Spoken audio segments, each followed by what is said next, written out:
Welcome to Inner Voice of Knowing podcast. I'm Kaye, a shamanic leadership coach and healer, guiding you through life with a foot in both worlds. When you understand the terrain of the inner landscapes, the mental, emotional, spiritual, and energetic, you will become the leader within your physical life, both personally and professionally. After all, the power of change is in your hands. Let's get this journey started.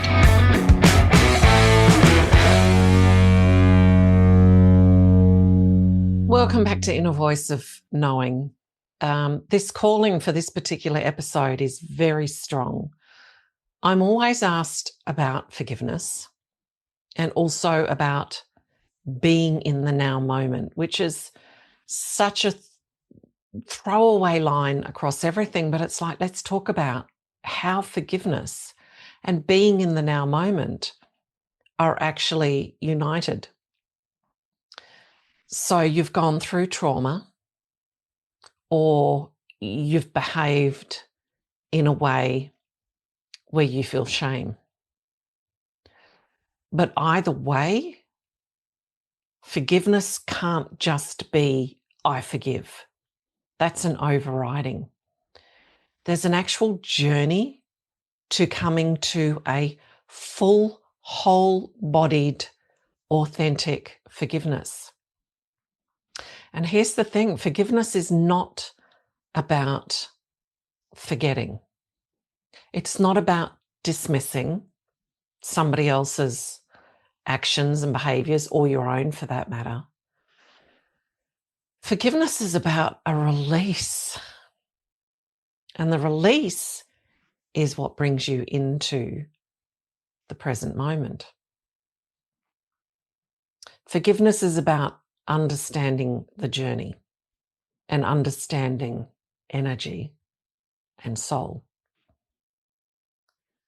So how do we forgive? I'm going to speak about my own particular journey and then how I've shared it with others that have found release from or freedom from things that seem so horrific, so unfair and so unjust. And forgiveness is not about saying it wasn't unfair. It's not about saying it was unjust. It's not about saying what the other person or the circumstance is okay. Forgiveness is the journey of releasing yourself from feeling controlled, manipulated, suppressed from a particular experience. And you can't put a time frame on how long that takes. But you can set an intention. And an intention is powerful. It's a powerful choice. If you've watched the movie documentary, The Gift in Adversity, you will hear me say that you don't necessarily have to understand, but you just choose not to be a victim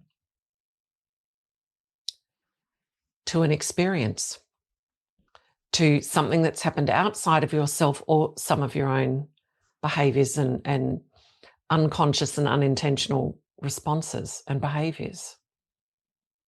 Remember, I always say, if it's of your behaviors and your responses,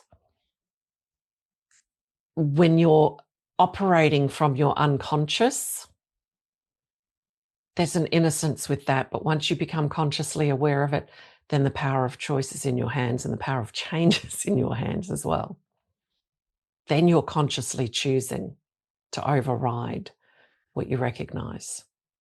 So we're talking two streams of forgiveness here, but one pathway to attaining that. And that pathway is for you to be living a life of freedom, claiming your whole energy presence. And in that freedom means that you and I get to live in the now moment, in the present. The gift is being present in the presence of now. As I wrote in my first book, nowhere, now, here. So where does it start? It starts with the intention. I choose. Okay? And let's apply this to someone else has really wronged you, something terrible has happened. But everything starts from within self first.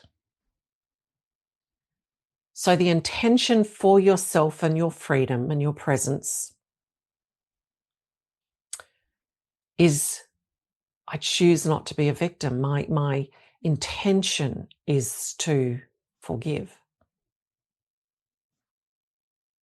The path to forgiveness is what I talk about all the time.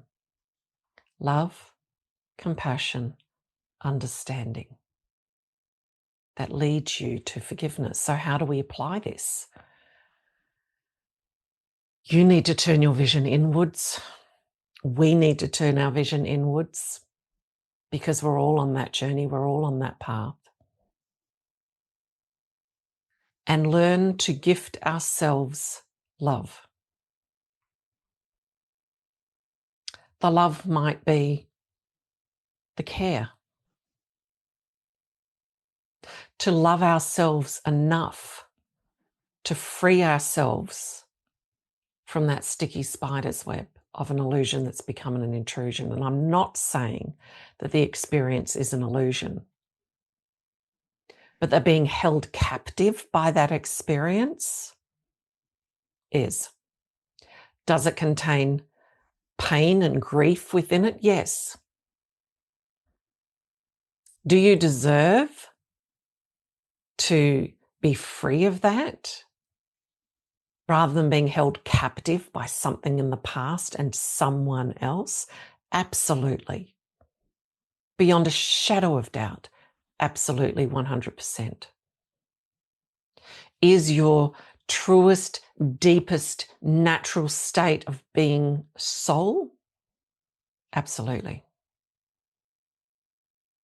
Whole and perfect in that state of being? Absolutely. So choosing to love yourself enough to free yourself of that restriction, of that imprisonment, whether it's a behavior that you judge of yourself or whether it's something external that's happened to you. And let's be honest here. Uncomfortable, terrible things, unkind things have happened to us all, some way more than others. But we're not here to measure and compare. Pain is pain. Upset is upset. That's not to diminish yours. It is to love yourself enough to know that your pain, your upset, your hurt are important for you. And I've worked with men and women for a very long time, these days predominantly women. And some of their stories you would never wish to happen to anybody. And they've been held prisoner by it. But they've also been able to free themselves from it. Because how does being held prisoner by someone else's energy serve you? So you need to choose yourself, to love yourself enough to be freed from that betrayal. To love yourself enough to give yourself freedom to move forwards, unencumbered by an experience. You have to choose you. And then the compassion, love, compassion, the compassion to recognize that from a physical viewpoint, love is not always feeling fair. Life is not always feeling fair.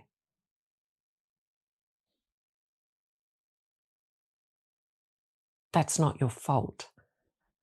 They're your points of growth.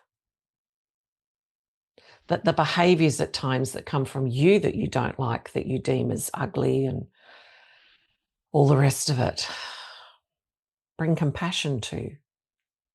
They're aspects fractured inside of yourself, calling to be brought back and remembered in wholeness. The compassion for yourself in what may have taken place. That yes, you may be innocent if it's coming from an external experience.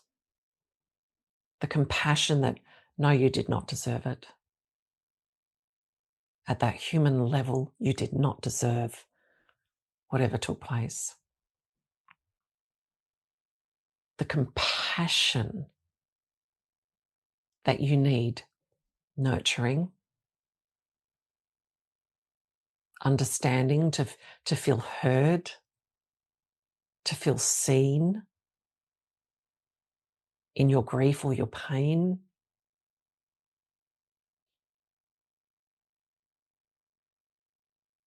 You need to give that to yourself, and you also need to seek out those that can bear witness to that without holding you in a state of being a victim.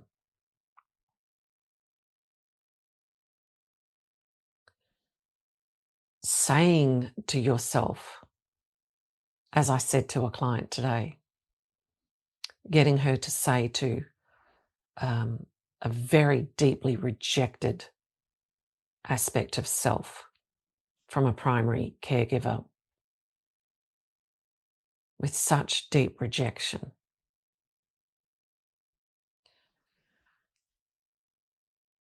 I feel you. I hear you. I see you. I know you. And I love you. And as the adults that we are to those selves that feel broken, I'm here for you. That compassion, that witnessing, that acknowledgement. So you've chosen to turn your vision inwards because you are learning to love yourself at a deeper space, from a deeper place. The compassion that you need to bring and invite in. The understanding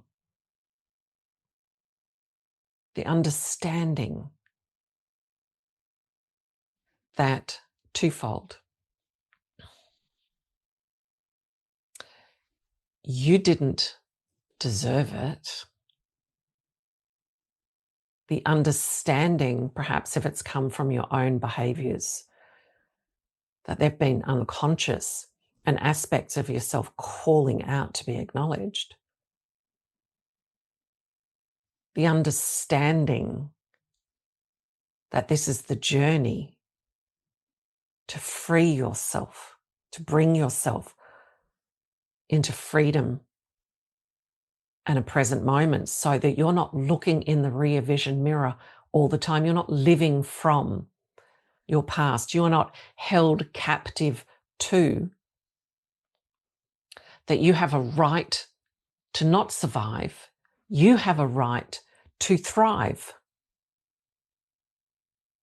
You have the power to choose something better for yourself. You have the right to claim your energy and your magnificence and your beauty and your soulfulness and your heart and your life for you to be in the driver's seat. The understanding that within every adversity, within every tragic experience that feels like tragedy, there is a gem. So there is the love, there is the compassion, there is the understanding. And it's in that which was born from the intention that you will one day in a moment be stopped in your tracks to forgive. Because that is the key to your freedom. And when you forgive, when we forgive, we're not held hostage to the past. We're not allowing someone else to hold us captive, to rob us of our energy and our magnificence and our freedom, or to rob ourselves. None of this is an excuse journey. This is a soulful journey. Intention, loving ourselves enough, bringing compassion to ourselves and the experiences, evolving into an understanding, even when you don't fully understand the intention behind each of these steps, is the key to our power, to our remembrance, that leads us to forgiveness, which is when we've turned the key and opened the door and closed it behind us. Acknowledging the aspects of ourselves that are calling out to be reintegrated and brought with us through a sense and feeling and energetic resonance of wholeness. So we don't turn our vision outwards that I have to forgive that person. We turn our vision inwards to do that journey of intention, love, compassion, understanding, and the gift, the reward is that forgiveness that is either extended to yourself or extended to yourself and therefore projected out into the experience or the other person. Because you are divine, whole, magnificent. The light of your soul and source. And you have a bright future ahead of you. And when we're in that forgiveness of ourselves that then ripples out to another, through the journey in, it gets reflected out. You, in that sense of freedom, where you have reclaimed your energy, where you're then able to look forwards and consciously craft and create without dragging behind you, being anchored to someone else or something else called an experience. And you get to be present. Now here, in the now moment. And don't put a time frame on it. Do the work.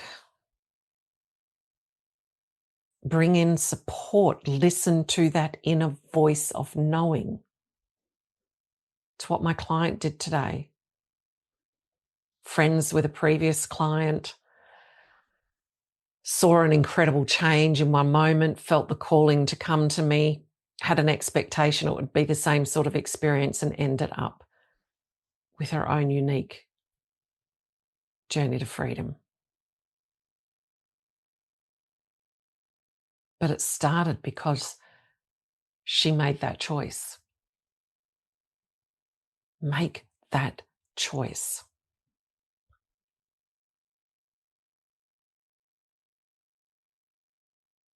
Choose freedom. And the path of freedom, again, is the intention to forgive. The first step is loving self, bringing compassion to self, bringing understanding. Freedom is the ripple effect of that. Forgiveness is that freedom. And we need to do that for ourselves within our shadow unconscious aspects playing out. And we need to bring that to the experiences that we've had. We can't cheat our way through this. We can't pretend our way through this. We can't bypass our way through this. We must move through each step, through each phase, through each piece of that puzzle. And one day, in one moment, you will be stopped in your tracks and you will feel the whole-bodied ripple effect where you feel the weight drop in that moment, the release and the recognition that you have forgiven. And here's the thing. I can tell you this from my own personal experience and of working with others in coaching and in healing and ceremonies and workshops. That memory, when it no longer has all that pain to it and you are freed from it through the forgiveness process, it actually fades. It fades. The memory still exists, but it doesn't have to be the main feature film. And sometimes it fades so far into the background that suddenly you'll have a moment like I've had and go, wow, I forgot, because you're so busy being present and consciously crafting and creating. You're no longer looking in the rear vision mirror. You are looking forwards to your new destination. If you need support in this process, reach out and have a conversation with me about how I can help you. Reach out to those that you trust. Reach out, guided by your inner voice of knowing, power, and potential. But first and foremost, reach in with the intention to release, to give you a new lease on life. So much love. Join me on my next episode. And if you love this podcast, please subscribe by clicking on the plus button if you're on Apple, or like and follow on Spotify, rate and review. And please share Inner Voice of Knowing with your friends.